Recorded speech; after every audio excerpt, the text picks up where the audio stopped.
My lighting is, I'm trying to get my lighting right. It's not working for me today, but welcome to the end. Just like that, it's another after show for episode 5, Tragically Hip. I'm your host, James Lott Jr., and this was my favorite episode of the season thus far. It reminded me of real classic Sex and the City. It really did. It was like, it had all the elements. One thing this episode that just really got me was really funny. I found myself laughing out loud through most of the beginning of the episode. So many funny moments. They actually decided to integrate Anthony into the foursome, to the threesome, since Stafford is gone. And the lunch they had was really, really funny about her hip. So I just had this conversation, literally, with some of my friends who are in our 50s about things hurting. You step out of bed, all of a sudden your side hurts, a foot hurts, an arm hurts, a leg hurts, your back hurts. It happens so frequently that we just kind of always thought how we're old. We always say we're old, you're old, I'm old. We say it all the time. So watching Carrie say that and homegirl going, no, you're not just old. You know, you should get it checked out. I have a cousin. You got an orthopedic cousin. That was so realistic. For people my age, it's so realistic. You should always get checked out. But that's the whole thing. It's like, oh, I just deal with it. When she grabbed an umbrella, went up the stairs, hilarious. Hilarious. Oh, yeah, just spoilers. Just all spoilers. Just all episode of spoilers. I'll put it in the thing. But that was, to me, anybody of a certain age understands we get aches and pains. But it turns out she has a birth defect that was undiagnosed, which, side note, I got mumps when I was in my late 20s. I never got any childhood diseases. I was vaccinated back when I was a kid. They were saying that the sort of vaccines did finding out from a certain time period were not as lifelong as they thought. So I got mumps in my 20s, which was not a good thing to do. But it's funny that something from your past could come back to haunt you later. So, and the funny thing with the shoes, of course, she always wears heels. That's kind of funny too. Laugh out loud. Integrating Anthony is good. Keep the gay presence on there, of course, gay male presence. He says whatever's on his mind. It was, oh my goodness, it was so funny. So I thought that was kind of cool. They did that. The Miranda story. So we got several storylines. So the Miranda storyline, her storyline, and we have the Charlotte storyline. So I'll start with the Charlotte one. Well, we'll start with the Carrie one for sure. Carrie, she had to get surgery. She was on these pills, of course. We showed you some good ones after surgery. And one of the funniest moments, and a connector to the old series, she's doing her podcast from home. She's on these drugs, and she actually gets sexual. But it's not really sexual, but very private. And shares a private moment that we saw on the show. Samantha. See, Samantha's getting mentioned. Samantha is mentioned the time she had to pull a diaphragm out of Carrie's hoo-ha. A cooch. That was hilarious. Her talking about it. The co-host, Bobby and Shay, were loving it. It was very much so. And Charlotte was like, are you sure you should tell this story and not tell Samantha? And I kept thinking Samantha would love it. And later when they were texting, Samantha loved it. Samantha was like, yeah, of course. I'm glad. She's like, glad your vagina's getting airtime or something like that. It was very funny. But I thought, well, Samantha lived her life out loud. She doesn't care. But it was, I guess, an excuse to get Carrie to text her. She texted her, I miss you. Those little 3 dots, because I have an iPhone. That is like oh my God, they're thinking, what are you going to say? What are you going to say? What are you going to say? What are you going to say? And when she said, I miss you, Samantha didn't respond. But I like the fact that she was just like, good, I have no problem with that. That's fine. So there's a dialogue through texting happening between them. So, okay, there's a little bit of redemption there. Don't know what, it's kind of keeping Samantha alive. Again, I stick by my original statement from the first episode. They should just had like this, that she was in London, not there. Why do they have to make this huge fight? And that part's of it, I'm like, whatever. But they had her talking, so it was good. It was very Samantha. Where they brought her home in Anthony's truck for his business, and the big hot hunk carries her up. That was pretty funny also. And that her physical therapist was hot too, Travis. That's very Sex and the City. It's very classic Sex and the City. All of that was very, very classic. Then we'll go right to Miranda's storyline because it intersects. They all take turns taking care of Carrie and care of Carrie. Say that 5 times fast.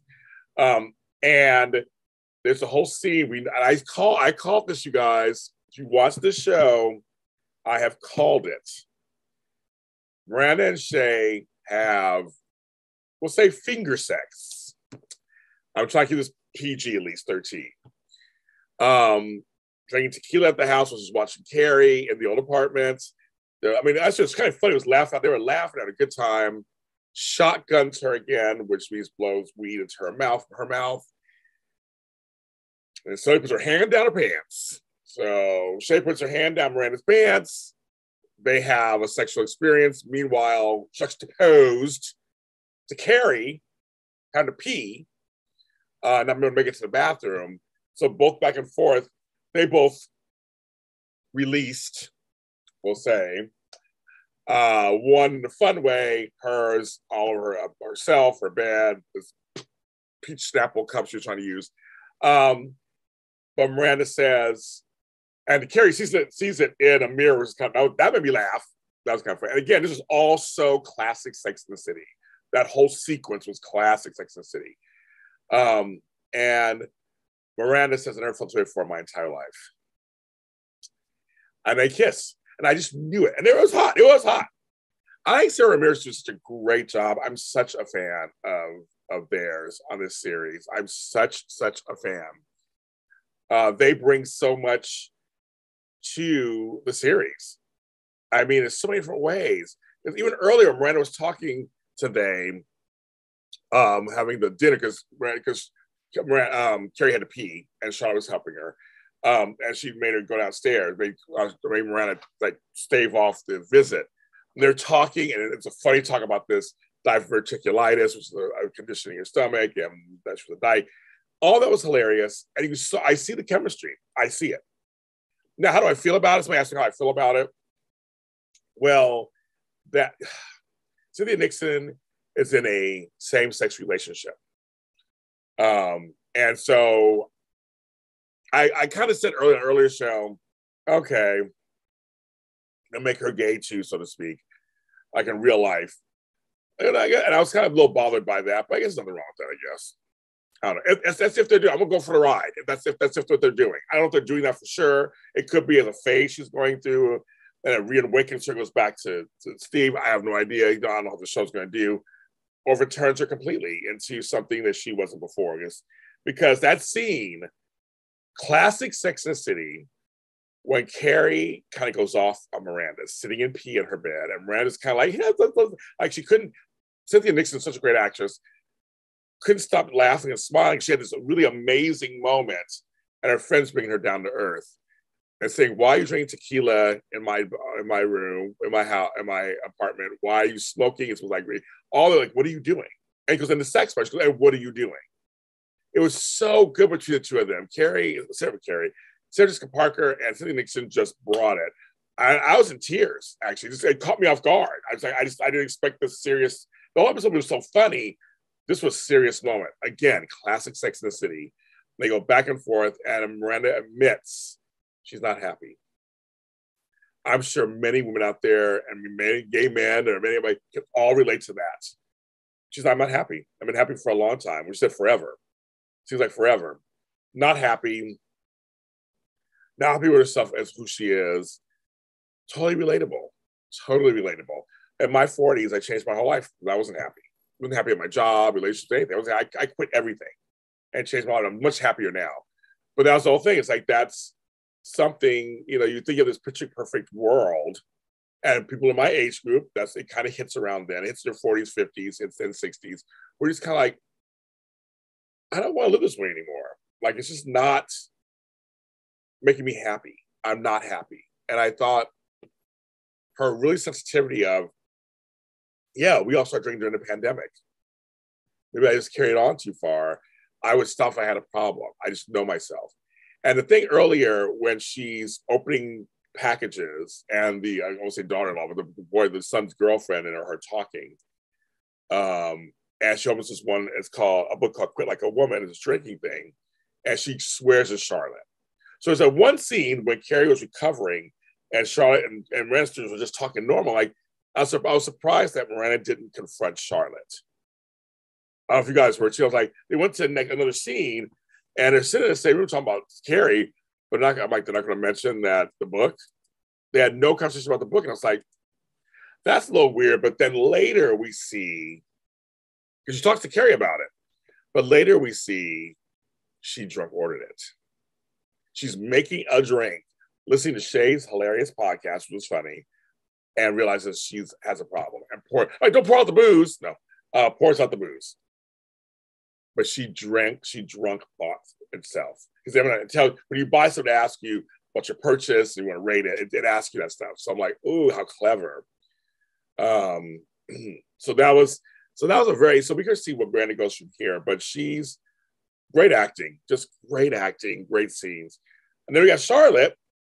They're really pursuing this whole trans or non-binary dynamic for her daughter, Rose, who now goes by Rock. The way she found out on a Zoom call with the other mothers, they're like, Rock. I love that. Very, today, very modern. LW tells her what's going on. The school is very supportive, which makes sense now. They're trying to get progressive, and is so very supportive of her calling herself Rock. She's on TikTok. All this stuff is very modern. But it's funny, now we're seeing Harry's reaction and hers. And it must be hard. I was trying to talk with somebody else actually the other day about name changing and stuff. It must be tough. I have people in my family who've changed their names. You name them something and then they just change the name. Like, you named them for a reason.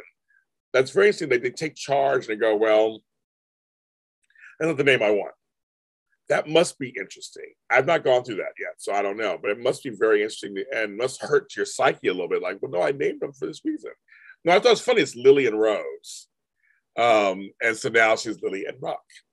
And Charlotte's trying to understand, and so is Harry. They're trying to understand. They're trying to understand this. And I see the sensitivity that they're using with this, which I appreciate very much. They're being very sensitive about it.